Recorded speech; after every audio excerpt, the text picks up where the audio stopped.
दोस्तों नमस्कार। मैं आपका होस्ट एंड दोस्त अरविंद कुमार।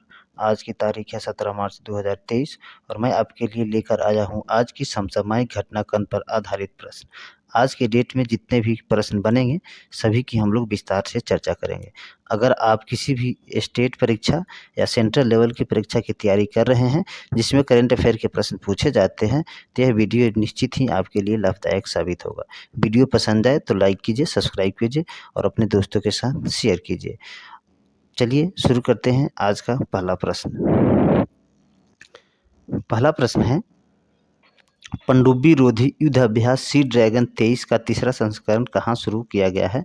तो पनडुब्बी रोधी युद्ध अभ्यास सी ड्रैगन का तीसरा संस्करण हिंद प्रशांत महासागर में शुरू किया गया। हिंद और प्रशांत दोनों महासागर में शुरू किया गया है।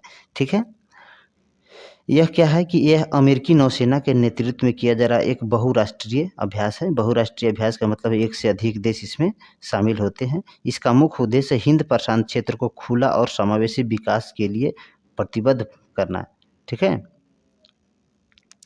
इसके लिए युद्ध अभ्यास की बात है तो कुछ हम लोग विशेष युद्ध अभ्यास देख लेते हैं, जैसे कि लापिनोज युद्ध अभ्यास हिंद महासागर में किया गया था। यह भी बहुराष्ट्रीय अभ्यास है। कोबरा वॉरियर वाडिंगटन इंग्लैंड में किया गया था। यह भी बहुराष्ट्रीय अभ्यास है। MPX युद्ध अभ्यास यह भी फ्रांसीसी नौसेना और भारतीय नौसेना के बीच किया गया था। जबकि दस्तलिक युद्ध अभ्यास पिथौरागढ़ उत्तराखंड में किया गया था।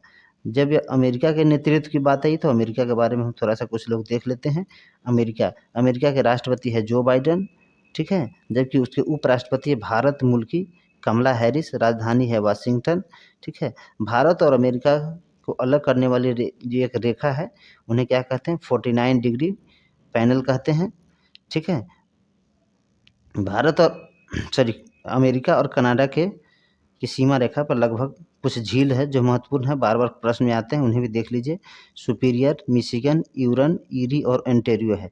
जिसमें मिशिगन है, मिशिगन क्या है कि पूर्णतः यूएसए में है। यूएसए में है कौन? मिशिगन। लेकिन उसके अलावा बचे 4 है जैसे सुपीरियर, यूरन, ईरी और ओंटारियो पूर्ण क्या है कि यूएसए और कनाडा के साथ सीमा रेखा बनाती है। हिंद प्रशांत की बात है तो हम हिंद प्रशांत क्षेत्र देख लेते हैं। यह है हिंद प्रशांत क्षेत्र। ये प्रशांत है और हिंद है, यानी कि दोनों को मिला के जितना ये हरा कलर दिख रहा है ना, ये हो गया हिंद प्रशांत क्षेत्र। इसी को खुला ठीक है और समावेशी विकास युक्त बनाना है। चलिए आगे देखते हैं। हाल ही में खबरों में रहा मैकमोहन रेखा किस देश की सीमा रेखा है? तो ये बता दें कि यह मैकमोहन रेखा चीन और भारत के मध्य है। ठीक है, जब मैकमोहन रेखा की बात आई है तो आपको पता है कि मैकमोहन रेखा चीन और भारत के मध्य है। यह क्या है कि मुख्य रूप से चीन की जो सीमा है भारत और चीन के बीच जो मैकमोहन रेखा है वो 3 भागों में बटा गया है, जिसमें पूर्वी मध्य और पश्चिमी रेखा कहा जा सकता है। जिसको हम आपको यह बता दें कि भारत के जो 3 भागों में इसलिए बटा हुआ है, जैसे कि मान लीजिए पूर्वी भारत अरुणाचल प्रदेश, मध्य में सिक्किम और पश्चिम में जो है ना सीमा रेखा वो उत्तराखंड से शुरू होता है और उत्तराखंड लद्दाख है ना, इसमें चीन की सीमा लगती है। चलिए चीन की बात आई है तो चीन के राष्ट्रपति है शी जिनपिंग और इसकी राजधानी है बीजिंग। चलिए और एक और बात बता दें, चीन का मैप हम लाना यहाँ भूल गए हैं, लेकिन यहाँ बता दें कि चीन की जो सीमा रेखा है सबसे अधिक देशों से लगती है, यानी कि सबसे अधिक देश यानी कि 14 देश के साथ चीन की सीमा लगती है। ठीक है, चलिए अगला प्रश्न देखते हैं। भारत सरकार ने किस लोक सेवक की शक्ति को मजबूत करने के लिए इंटर सेवक ऑर्गेनाइजेशन बिल 2023 पेश किया है? इंटर सेवक ऑर्गेनाइजेशन बिल 2023 संसद में पेश किया है। तो किस लोक सेवक की शक्ति को मजबूत करने के लिए? तीनों सेनाओं के कमांडर को शक्ति को मजबूत करने के लिए यह बिल पेश किया गया। कौन सा बिल है? इंटर सेवक ऑर्गेनाइजेशन बिल। इंटर सेवक organisation bill, inter services organisation bill, inter services organisation bill. ठीक है, तीनों सेनाओं की मजबूती के लिए। और आपको बता दें कि अभी तक वायुसेना और थल सेना है कि जो शक्ति मिलती थी वो अधिनियम थल थल सेना अधिनियम 1950 और वायुसेना अधिनियम 1950 से दोनों को शक्ति प्राप्त होती थी, जबकि नौ सैनिकों को नौसैनिक अधिनियम 1957 से शक्ति प्राप्त होती थी। और आपको यह बता दें कि अभी वायुसेना के अध्यक्ष है वी.आर. चौधरी, नौसेना के आर हरि कुमार, थल सेना के अध्यक्ष है मनोज पांडे। चलिए अगला प्रश्न देखते हैं। 13वें बोल्ड कुरुक्षेत्र अभ्यास भारत और किस देश के बीच जोधपुर में शुरू किया गया है? तो ध्यान रखने वाली बात है, 13वें बोल्ड कुरुक्षेत्र अभ्यास जोधपुर कहाँ है? जोधपुर राजस्थान का एक जगह है। राजस्थान का जब शुरू किया गया है तो सिंगापुर, भारत और सिंगापुर के बीच शुरू किया गया है 13वें बोल्ड कुरुक्षेत्र अभ्यास। ठीक है, चलिए अगला प्रश्न देखते हैं। अगला प्रश्न है ग्रीनफील्ड हाईवे कॉरिडोर का निर्माण भारत ने किस बैंक के साथ किया है? क्या है? ग्रीनफील्ड हाईवे कॉरिडोर का निर्माण भारत ने किस बैंक के साथ किया है? तो ग्रीनफील्ड हाईवे कॉरिडोर के निर्माण के लिए भारत ने वर्ल्ड बैंक के साथ समझौता किया है। ग्रीनफील्ड हाईवे बनेगा कहाँ? तो ग्रीनफील्ड हाईवे हिमाचल प्रदेश, उत्तर प्रदेश, राजस्थान और आंध्र प्रदेश के मध्य क्या होगा कि बनाया जाएगा। चलिए अगला प्रश्न देखते हैं। भारत ने किस देश के साथ 15 मार्च 2023 को 75 वर्ष का दोस्ती का वर्ष मना रहा है? तो भारत और लग्जमबर्ग जो है ना अभी दोस्ती का 75 वर्ष पूरे किए हैं, इसे क्या है दोस्ती का वर्ष मना रहे हैं। बात है लग्जमबर्ग की, तो हम लोग थोड़ा लग्जमबर्ग को देख लेते हैं। यह है लग्जमबर्ग, ठीक है। इधर जर्मनी है, इधर फ्रांस है और इधर बेल्जियम है। तो लग्जमबर्ग की सीमा किससे लगती है? जर्मनी, फ्रांस और बेल्जियम से लगती है लग्जमबर्ग की सीमा। लग्जमबर्ग, तो हम लोग लग्जमबर्ग के बारे में कुछ और देख लेते हैं। देखिए लग्जमबर्ग के प्रधानमंत्री है जेवियर बेटलेन, मुद्रा है यूरो। ठीक है, यह यूरोप का सबसे छोटा सा देश है, यूरोप का एक छोटा सा देश है। ठीक है, चलिए अगला प्रश्न देखते हैं। अंतर्राष्ट्रीय मोटा अनाज महोत्सव कहाँ शुरू किया गया है? तो अंतर्राष्ट्रीय मोटा अनाज महोत्सव नई दिल्ली में शुरू किया गया है, का अनावरण प्रधानमंत्री नरेंद्र मोदी द्वारा किया गया है। मोटा अनाज की बात आई है तो मोटा अनाज संयुक्त राष्ट्र संघ 2023 को मोटा अनाज वर्ष के रूप में घोषित किया है, जबकि भारत में मुख्य रूप से 41% मोटा अनाज, माने कुल मोटा अनाज का 41% भारत में क्या होता है उत्पादन करके अग्रिम राज्य पर है। ठीक है, अगला प्रश्न देखते हैं। आरबीआई ने वित्तीय सेवाओं और नवाचार को बढ़ावा देने के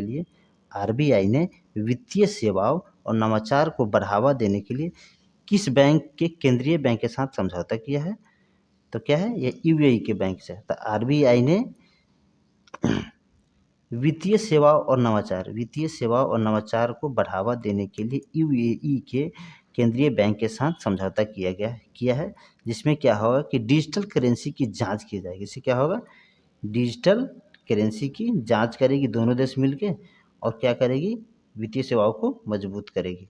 चलिए यूएई की बात आई, जिसमें आरबीआई की बात आई है और यूएई की बात आई है। तो पहले थोड़ा हम लोग आरबीआई के बारे में देख लेते हैं।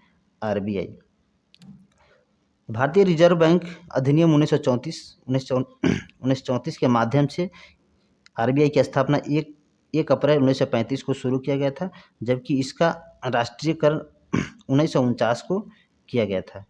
ठीक है, आरबीआई के अभी गवर्नर है शक्तिकांत दास और इसका मुख्यालय है मुंबई में। ठीक है,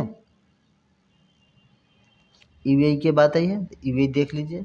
यह है पश्चिमी भारत से जैसे चलेंगे हम लोग पश्चिम की तरफ तब मिलेंगे पश्चिमी देश। तो इससे हम लोग थोड़ा देख लेते हैं। थोड़ा बहुत जूम कर लेते हैं। ये देखिए लाल कलर से जो है ये है यूएई। यूएई इसकी राजधानी है आबू धाबी, ठीक है। इसकी सीमा लगती है इधर ओमान से, इधर सऊदी अरब से, इधर क्या है फारस की खाड़ी है, हारमुज जल संधि, इधर टेढ़ा वाली जो हारमुज जल संधि है ये फारस की खाड़ी है, हारमुज जल संधि है, ठीक है। इसके राष्ट्रपति हैं मोहम्मद शेख जायद अल नहयान। मोहम्मद शेख जायद अल नहयान, राजधानी है अबू धाबी। चलिए अगला प्रश्न देखते हैं। हाल ही में खबरों में रहा गुरु नानक साहब सम्मत 555, गुरु नानक साहब सम्मत 555 क्या है? तो हाल ही में खबरों में रहा गुरु नानक साहब सम्मत 555 सिख धर्म का एक कैलेंडर है। जैसे कि हिंदू धर्म का एक कैलेंडर है ना संवत, उसी तरह यह सिख धर्म का एक कैलेंडर है। जैसे किसी मुस्लिम धर्म का एक कैलेंडर है हिजरी संवत, हिंदू धर्म का शक संवत, तो सिख धर्म का कैलेंडर क्या है? नानक साहब सम्मत है, ठीक है। गुरु नानक साहब सम्मत है। आपको यह बता दें, एक और विशेष चीज़ बता देता हूँ। इसकी शुरुआत 2003 में किया गया था, ठीक है। और यह बता दें कि यह 14 प्रतिवर्ष 14 मार्च से शुरू होता है। 14 मार्च से क्या शुरू होता है? गुरु नानक साहब सम्मत शुरू होता है, जो सिख कैलेंडर है। और अब विशेष चीज़ बता दें, जो कुछ पूछे जाते हैं कैलेंडर से जुड़े प्रश्न सब, तो हम क्या आ जाते हैं बता देते हैं। जैसे कि विक्रम संवत शुरू हुआ था कब? 58 ईसा पूर्व में, ठीक है। जबकि शक संवत शुरू हुआ था 78 ईस्वी में। और अब इसमें ध्यान देने वाली बात है कि ईसा पूर्व में शुरू हुआ था और यह भी शुरू हुआ था। जैसे कि हम लोग अभी गिनती करते हैं 2023, तो क्या है कि ईसाइयों के द्वारा ईसाई धर्म को शुरू किया जो है ना ईस्वी, ईसाई धर्म को शुरू किया गया ना, इसलिए इसे ईस्वी हम लोग प्रयोग करते हैं। तो इससे क्या है कि अभी वर्तमान 2023 में अगर 58 वर्ष जोड़ देंगे, यानी कि पूर्व पहले का है तो 58 वर्ष जोड़ देंगे तो विक्रम संवत निकल जाएगा। और 2023 में अगर 78 वर्ष घटा देते हैं हम लोग, तो क्या होगा कि शक संवत निकल जाएगा, शक संवत निकल जाएगा, ठीक है। गुप्त संवत भी 320 ईस्वी में शुरू हुआ था, ये भी याद रखिएगा। चलिए वीडियो पसंद आए तो लाइक कीजिए, सब्सक्राइब कीजिए और अपने दोस्तों के साथ शेयर कीजिए। और आपको हम कमेंट डिस्क्रिप्शन में आपको लिंक दे देंगे, टेलीग्राम से जुड़िए, वहाँ आपको PDF भी उपलब्ध करा दिया जाएगा। चलिए धन्यवाद वीडियो देखने के लिए।